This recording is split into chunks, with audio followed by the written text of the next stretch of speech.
ダダーン、トラベラーズノートデビューしました。いやー、かっこよくないですかこれ。トラベラーズノート、皆さんご存知でしょうか？ざっくり言うと、システム手帳と言ってもいいのかな。中を開けると分かりやすいと思います。トラベラーズノートっていうのは単なるノートではなくて、この革のカバー、そしてこのノートのリフィル、さらには様々なこういったアクセサリーも含めた、ある種のモジュラーシステムなんですね。なので、使う人によって全く異なる一冊になります。このリフィルっていうのがこれ今ですね、例えばこっち側僕は無地のノートを入れているんですが、もう片方には方眼のものを入れたりしてます。伝わりますかね、この細かい目が入ってるんですけど、こういった形で自分の好きなノートを組み合わせて使えるんですね。なので、リフィルが切れた時にカバーをそのままに新しいものに切り替えられるのはもちろんのこと、何かパーツが壊れたりとか、あとは気分を変えたくなった時とかにもそこだけ取り替えることができるんですね。このカスタマイズ性っていうのが非常に大きな魅力です。いや、にしてもですよ、僕のこの子ちょっと可愛くないですか？ねえねえ、これブラックのレザーのカバーに赤い紐とこのアクセサリー、めちゃくちゃ僕はにわかですけど、我ながらベストチョイスなんじゃないかと思ってしまいますね。このくらい自分で気に入ることができますね。あと特徴としてはこの絶妙なサイズ感でしょうか。A4 用紙を三つ折りにした寸法で作られています。あんまり普段多分このサイズ感とか、あと形、縦横比とかは見ること少ないと思うんですけど、縦長であることで手の中に片面がしっかりホールドされるんですよ。なので、立ちながらでも手に持ちやすくて、立ったままメモしたりもしやすいと。旅行なのでこのパスポートと比べても、こんな感じ。すっぽり入るぐらいの広い面積なので、写真とかチケットとか切符とかそういった、スクラップにもいいですね。ちなみにこのパスポートサイズもあります。小さいんですけど、おそらくね、僕は万能かつ、最初の一冊としてはこのレギュラーサイズがいいんじゃないかなと思ったりしますね。この革の質感がね、最高なんですよ。タイのチェンマイの工房で、一枚革から手作業で仕上げられているカバーになっています。表面はこんな感じの革で、風合いが最高ですね。いい匂い。滑らかなんですが、もうすでにちょっと傷とかが入ってるんですよ。で、これは完全に味です。どんどん育っていくんじゃないかなと思います。で、裏面はスウェードです。わかりますかね？この厚みがすごい贅沢で、なかなかここまでしっかりと、このサイズ感のアイテムで革を感じることができる雑貨はないですね。ロゴとかは表には全然出てこなくて、ここにちょっと彫られてるのがわかるかな？このくらい。なので、かなりシンプルな見た目をしております。育てたいですね。すごく育てたい。これも例えば革なので、クリームとかを塗ってね、ツヤツヤにしていけたりもすると思います。そしてこのアクセサリーですよね。すべて自分でチョイスしています。この赤い紐はブラックのカバーについてくるので、これはある種デフォルトのカラーではありますけど、このレッドの紐、あとこれがね、貝殻だっけなの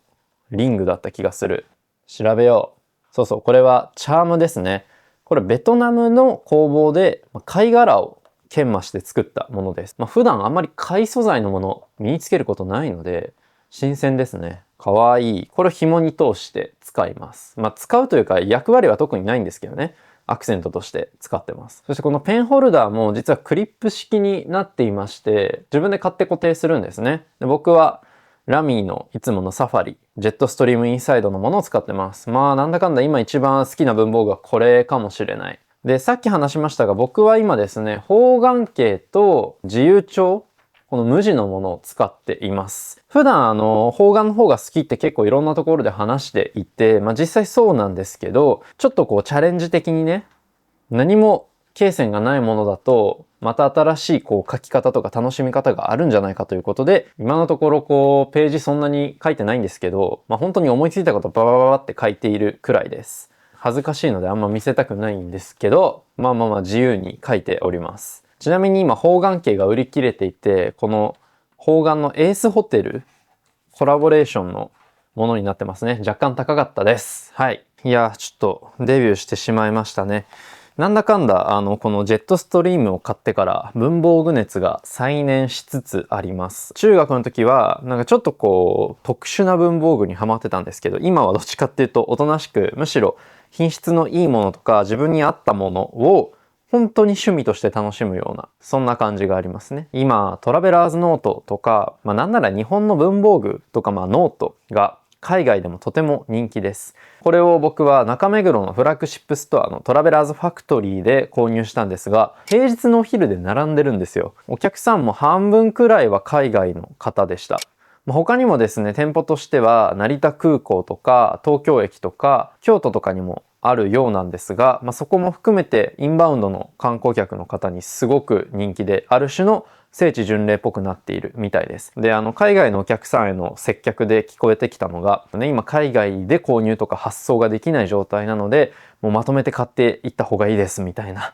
話があって、日本でしか買えない特別感っていうのも人気な理由なのかもなと思いました。正直まだ買ってから、2週間くらいでして、そこまでがっつりとね、書き込みまくっているというほどではありません。その上で、なぜ買ったのかという話なんですが、一般的にトラベラーズノートはその名前の通りで、旅の日記とか、あとは手帳とか、スクラップブック、そういった写真とかね、資料をこう切り貼りしておくためのツールとしてもそうだし、読書記録とか、当然仕事用のこうメモ帳というかね、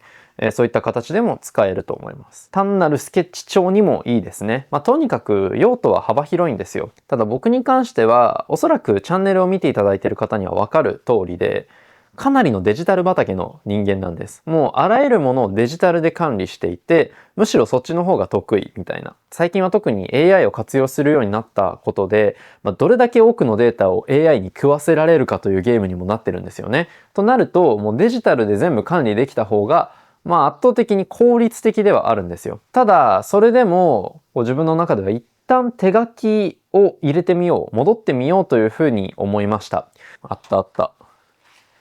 以前ですね、僕はこのダイアログノートっていう、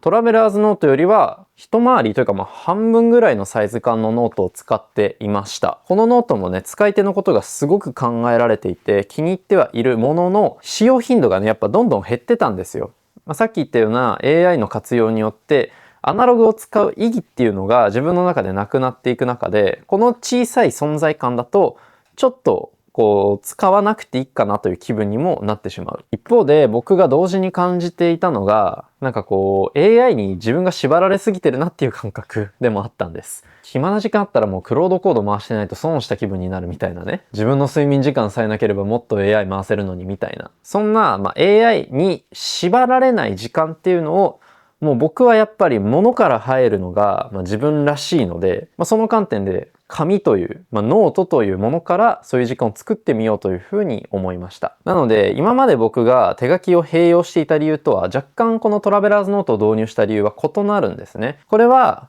結局手書きとか、ペンで書いた方が頭がこうスッキリする、思考がより整理されることあるよねっていう効率化のための道具としてこれは捉えていたんです。そうではなくて、もうむしろ効率とは真逆の方向に時間とか頭を振るための道具、そういう環境を作るためのアイテムとしてこのトラベラーズノートを導入しました。実際ですね、ペンと紙だけ持って出歩くとすごい気持ちいいんですよ。ある種贅沢した気分になるというか、どうやら最近はそういうデジタルとか、SNS のアルゴリズムみたいなものから離れることが真のラグジュアリーだという風な言説とか、あと実際にそういう風に動きがある中で、僕暇さえあればイヤホンでなんか音楽というかもうむしろポッドキャストとかを聞きがちなんですけど、それもやめて、もうとにかく本とか、あとは雑誌とかね、そういうものを持ち歩いて一緒にこの紙とペンを持ってってカフェでぼーっとするみたいな土日、すごく贅沢に感じました。で、実際紙とペンの用途で流行っている最近の傾向だとジャーナリングがありますよね。日本の文房具が今海外で注目を集めているのもこれが一因です。書く瞑想とも言われますが、もう思いついたこと考えたことをもう意のままに書き連ねていくと。これは実際おすすめの手法で、僕も会社員の時とか特にですね、何かこう悩んだりとか、モヤモヤする、イライラするみたいなことがあると、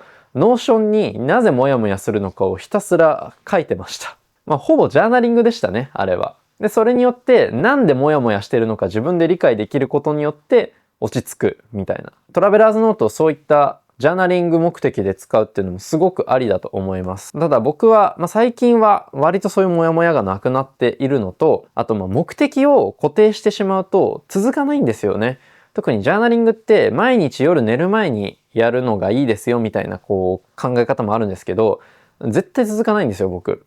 そういう目的だと。なので、一旦は固く縛らずに、さっき言ったように贅沢な時間を作るための道具として導入することにしました。